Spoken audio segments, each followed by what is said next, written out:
নমস্কার, food life love চ্যানেলে আপনাদের সকলকে স্বাগত। আজ আমি মটন কষা বানাবো। ওয়েদারটা খুব খারাপ, তাই না বলুন? একবার গরম করছে, একবার ঠান্ডা করছে, তাই আজ আমারও খুব ঠান্ডা লেগেছে। আজ মটন কষা খেতে খুব ইচ্ছা হলো। এখানে আমি 1 কেজি 250 মতো মটন নিয়ে নিয়েছি, মাঝারি সাইজ করে কাটিয়ে নিয়ে এসেছি। মটনের জন্য আমি একটা ভাজা মশলা বানিয়ে নেব। গোটা এলাচ, ছোট এলাচটা নিয়েছি, লবঙ্গ, দারচিনি, গোটা ধনে, গোটা জিরে, কসুরি মেথি, আর নিয়েছি গোটা শুকনো লঙ্কা, গোটা গোলমরিচ। এগুলোকে আমি মিডিয়াম ফ্লেমে কড়াইয়ে ভেজে নিয়ে খুব মিহিভাবে গুঁড়ো করে নেব।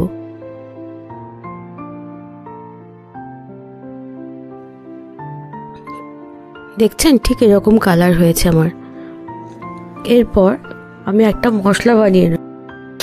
সেটা হচ্ছে আদা, রসুন আর কাঁচা লঙ্কা 4-5টা। খুব বেশি কাঁচা লঙ্কা আমি এখানে দিইনি, কারণ গোলমরিচ দেওয়া আছে, শুকনো লঙ্কা দেওয়া আছে ভাজা মশলায়, খুব বেশি ঝাল হয়ে যাবে। এবার মাটনটাকে আমি ম্যারিনেট করে রাখবো। মিনিমাম 1 ঘন্টা মতো ম্যারিনেট করে রাখলে মাটন কষাটা খুব ভালো টেস্ট হয়। তার জন্য বেটে রাখা আদা, কাঁচা লঙ্কা, রসুনের পেস্টটা 2 টেবিল স্পুন মতো দিয়ে দিয়েছি। আর তার সাথে দিয়েছি কাশ্মীরি গুঁড়ো লঙ্কা, পরিমাণ মতো লবণ, 1/2 টিস্পুন হচ্ছে হলুদ গুঁড়ো, আর 1 টেবিল স্পুন হচ্ছে জিরে গুঁড়ো, আর 1 টেবিল স্পুন ধনে গুঁড়ো।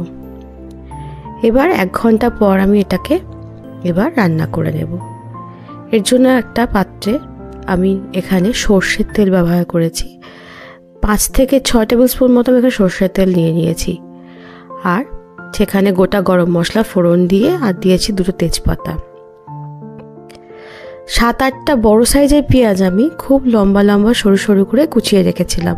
সেটা এবার তেলে আমি ভেজে নেব। পেঁয়াজটা ভাজতে একটু সময় লাগে, তারপর আর কিন্তু বেশি নাড়াচাড়া করার কিছু নেই, সবটাই আমাদের রেডি হয়ে গেছে। পেঁয়াজটা আমি 12 থেকে 14 মিনিট ধরে মিডিয়াম ফ্লেমে ভেজে নেব। দেখছেন, পেঁয়াজটা কিন্তু আমার খুব ভালো করে ভাজা হয়ে গেছে, পেঁয়াজের রঙও চেঞ্জ হয়ে গেছে।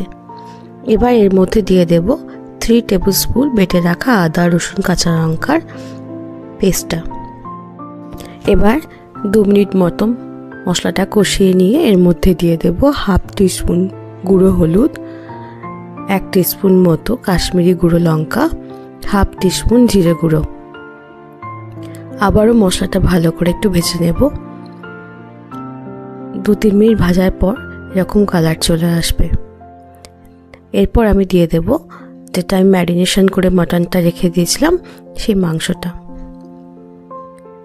এবার মশলার সাথে মটনটাকে খুব ভালো করে নাড়িয়ে চাড়িয়ে মাখিয়ে নেব, যেন খুব ভালোভাবে ভেজে রাখা মশলার সাথে মাংসটা মিশে যায়।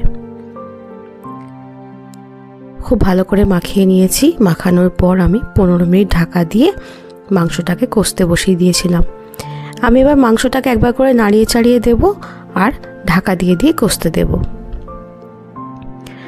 কিছুক্ষণ নাড়াচাড়া করার পর আমি এবার ভাজা মশলাটাকে দিয়ে দিলাম, যেটা আমি আগে প্রথমেই ভেজে রেখেছিলাম, সেই মশলাটা গুঁড়ো করে রাখলাম না, সেটা দিয়ে দিলাম।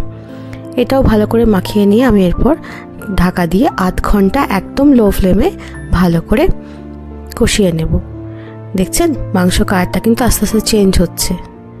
এবার আমি 4 টেবিল স্পুন মতো টক দই অল্প একটু জল দিয়ে খুব ভালো করে ফাটিয়ে রেখেছিলাম।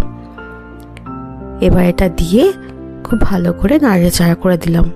এখন কিন্তু আমার গ্যাসের চুলার আঁচটা একদম স্লো আছে, একদম সিমে করে দিয়ে তারপর কিন্তু দই দেবেন, নাহলে দইটা ফেটে যাবে।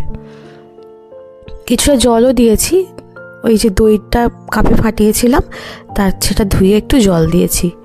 এবার এটাকে ঢেকে দিয়ে আমি আরও 1/2 ঘন্টা মতো কষিয়ে নেব। এর মধ্যে নুনটা একটু কম ছিল, তাই আমি অল্প একটু নুন আর খুব অল্প একটু চিনি অ্যাড করে দিলাম। অল্প একটু মিষ্টি দিলে না ঝাল জিনিসের স্বাদও খুব ভালো আসে। এবার ঢেকে আমি 1/2 ঘন্টা একদম লো ফ্লেমে কষতে দিয়ে দেব। দেখছেন কালারটা কত সুন্দর এসছে। এরকম লাল লাল ঝাল ঝাল মটন হলে মুখের রুচি একেবারে ফিরে যাবে। আমার মটন 80% মতো কুক হয়ে গেছে। এরপর আমি জল গরম করতে দিয়েছি। জল গরমটা ফুটিয়ে রেখেছি কারণ আমার একটু গ্রেভি রাখবো, তো গ্রেভির জন্য আমাকে একটু জল অ্যাড করতেই হবে। রুচি দিয়ে খেতে গেলে একটু গ্রেভি দরকার হয়, তাই না? তাই এখানে পরিমাণ মতো জল দিয়ে আরও আমি 15 থেকে 20 মিনিট ঢাকা দিয়ে খুব ভালো করে মিডিয়াম টু লো ফ্লেমে ফুটিয়ে নেব। তাহলেই ব্যাস, মাংস আমার পুরোপুরি সিদ্ধ হয়ে যাবে। এখন মাংসটা বেশ ভালোই সিদ্ধ হয়েছে, কিন্তু আরেকটু সেদ্ধ করব। কালারটা খুব সুন্দর এসছে, তাই না?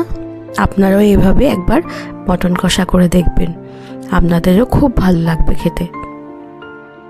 যদি আপনাদের ভিডিওটা ভালো লেগে থাকে তাহলে একটা লাইক করে দেবেন, শেয়ার এবং সাবস্ক্রাইব করতে কিন্তু ভুলবেন না। আমার গলার অবস্থা খুব খারাপ আজকে, তবু ভিডিও তো দিতেই হবে, তাই এই রেকর্ডিংটা করেই ফেললাম। আমার মাংস তৈরি হয়ে গেছে, কত সুন্দর দেখতে হয়েছে না? এবার 1/2 টিস্পুন গুঁড়ো গরম মশলা আর 1 টিস্পুন ঘি দিয়ে আর একবার নাড়িয়ে চাড়িয়ে দিন। দিয়ে 5 থেকে 10 মিনিট স্ট্যান্ডিং টাইমে ঢাকা দিয়ে রেখে দিন। তারপর রুটি হোক বা ভাতের কোনো আইটেম হোক, গরম গরম পরিবেশন করুন।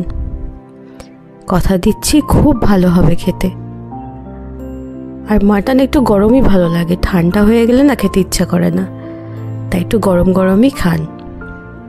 আপনারাও এইভাবে একবার বাড়িতে বানান, কথা দিচ্ছি খুব ভালো হবে আপনাদের মটন।